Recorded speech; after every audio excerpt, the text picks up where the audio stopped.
Hi everyone, I'm Zach Klyver, and I'm here to provide an update on efforts to reduce right whale and marine wildlife entanglement and gear loss in the New England sink gillnet ground fishery using smelts ropeless raft systems and blue ocean gear Farallon buoys.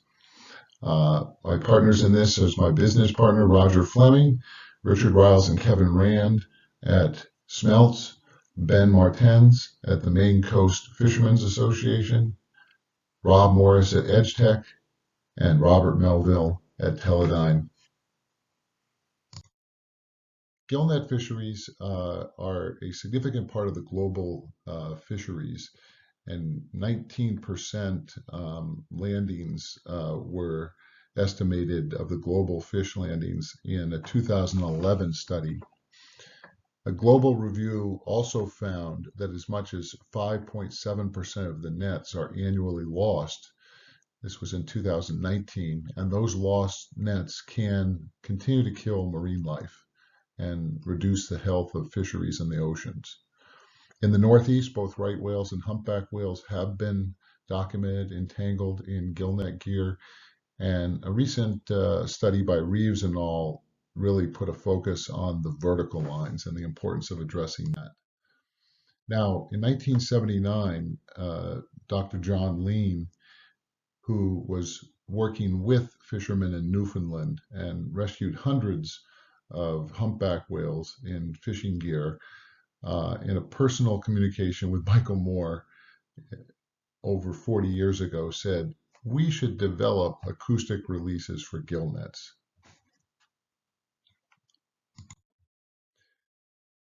We were successful in winning a NIFWIF grant to test gillnet, ropeless gillnet gear produced by Smelts, and also to look at tracking the gear using Blue Ocean Gear smart buoys. We set out to do this over 2 years in 2021 and 2022. We're using a gillnet raft that is part of the Smelts inflatable lift bag technology. Here you can see that it's using compressed air, and we're fashioning the gear system itself to be suitable for the gillnet project. Of course, Smelts is able to produce these in all different sizes, configurations, and really adapt them to what is needed. Here you can see some early work we did testing in 2020 off the coast of Maine and near Acadia National Park with the Smelts gear coming to the surface. Boom! The GoPro is on the bag. That thing's going to be awesome.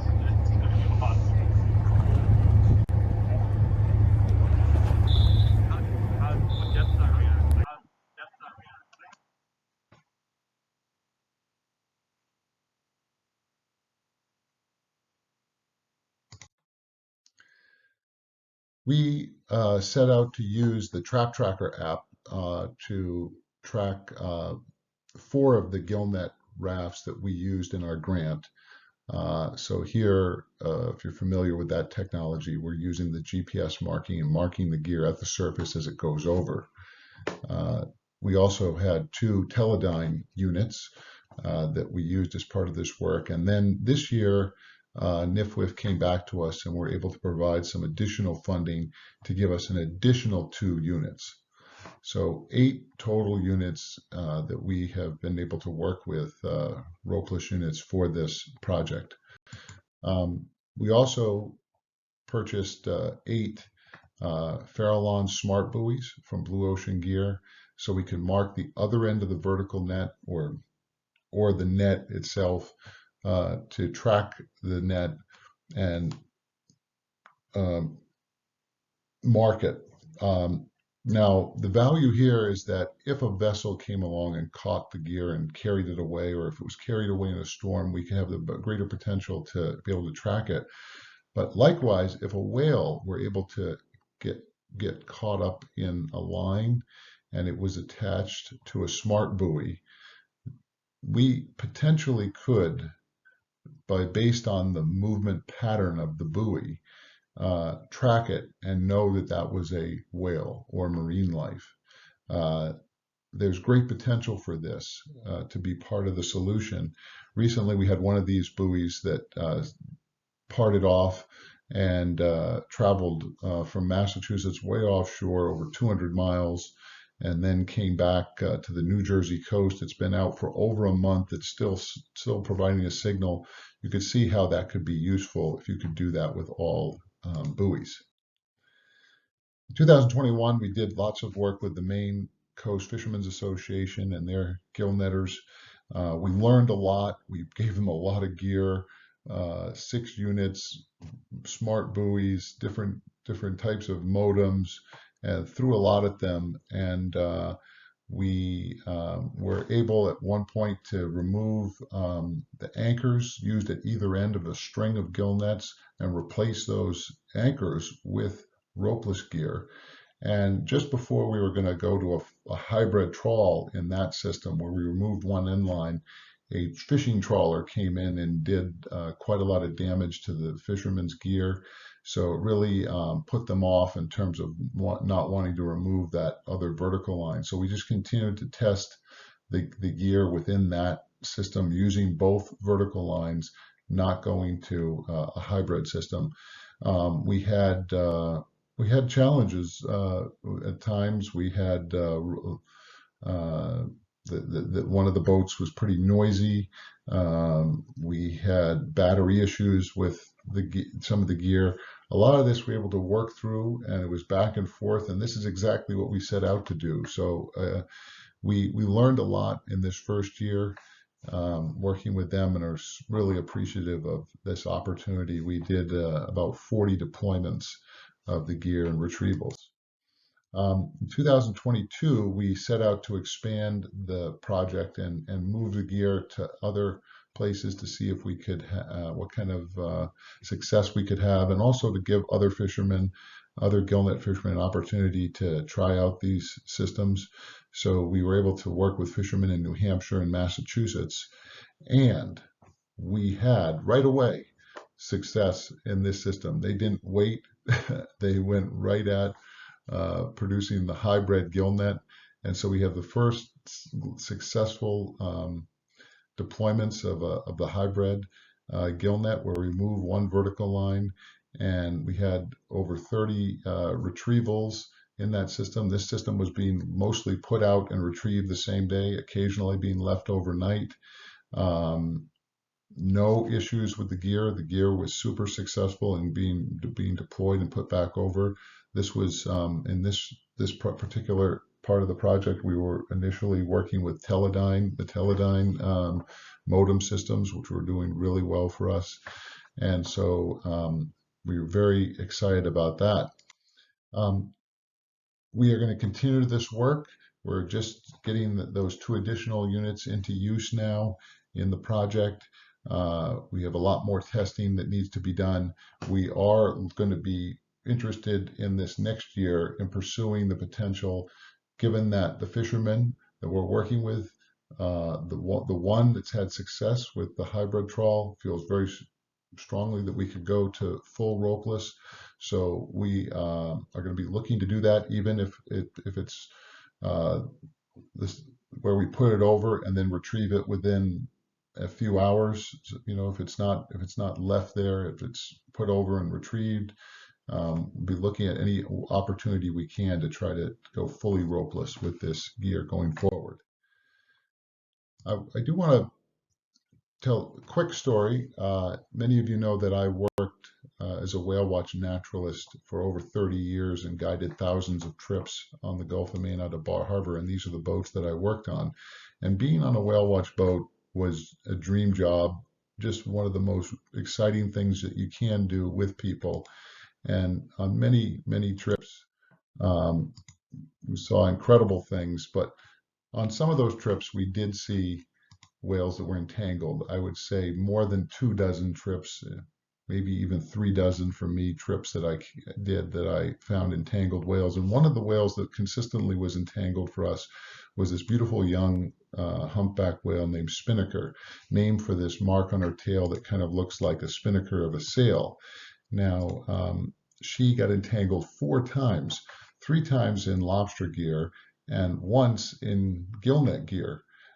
It's actually her second entanglement. It appeared she may have gotten entangled in gillnet gear and then in lobster gear. She had 38 wraps around her tail, and the Center for Coastal Studies were involved in all these efforts to disentangle her, and they did disentangle her, which is incredible, 3 times.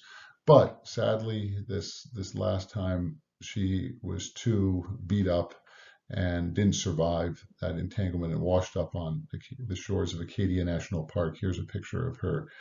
Um, the Center for Coastal Studies does work all over the world with Dave Matilla, with the International Whaling Commission in trainings here. This is in Oman, here in Baja, Mexico, here in Greenland. And if you've spent time with David and know how committed he is to this and what incredible work that they can do, you'll know he's the first one as part of the Global Whale Entanglement Response Network to say the solution to entanglement is not disentanglement. One thing that really is important for us, I think, to consider in all this work that we're doing is that right now the right whale is so central to what's going on here in the Northeast. But if we include the other whales, if we think about the importance of the other whales to entanglement and how global this issue is, it really helps us realize the importance of this. Of course, there's this paper here on the left that Sharp and many of you contributed to, looking at the mortalities between 2003 and 2018 and showing that nearly 60% of known mortality is due to entanglement. I was struck by the most recent rulemaking, the EIS that was drafted, which on page 10, where NOAA took the time to inventory entanglements between 2010 and 2018 on the East Coast between Florida and Canada and found 682 whales entangled, 267 minkies, 264 humpbacks, 62 finbacks. And when we include those other whales and we really look around the world and realize there's thousands of whales that are getting entangled, we see the value in using technology as we are trying here to mitigate this issue and to address the issue. One of the important things as well in this is to consider all those entanglements that we don't see. And Juke Robbins produced some reports in 2009 and 2012 in the Gulf of Maine where she looked at humpback whales and found that only about 10% of the entanglements are identified that happen on them each year. So only 10% are reported. 10% are reported annually based on the scarring on the whales. So that means we're missing an awful lot of entanglements that we don't see happening. And Pace and all really looked at this as well and found that there was 2/3 of mortality is cryptic, that's not seen. And then we have the more morality part of this, which Michael Moore and Julie Vanderhoop have helped us understand the pain, the suffering, the 6 months that many whales endure that are entangled as they wither away, and just the humane and moral issue of this. And then Michael was so brilliant and kind to put this all into a book that was easy for anyone to understand. And we are all whalers and understanding all these things and how they play into this issue. We just want to say thank you to the fishermen that have stepped forward to work with us hand in hand in testing these systems and have thought that this is something important and worth pursuing. That maybe there is the value in using technology to address this. That this isn't just the best we can do right now. The status quo isn't, needs to be addressed. And we thank them for their courage, their vision, their strength, and and their partnership and friendship in this work. And they're the real heroes in this. And thank you guys. Thank you. Um, we want to also thank all these organizations that made all this work possible for this project, and we look forward to collaborating with many of you in the future. Thank you.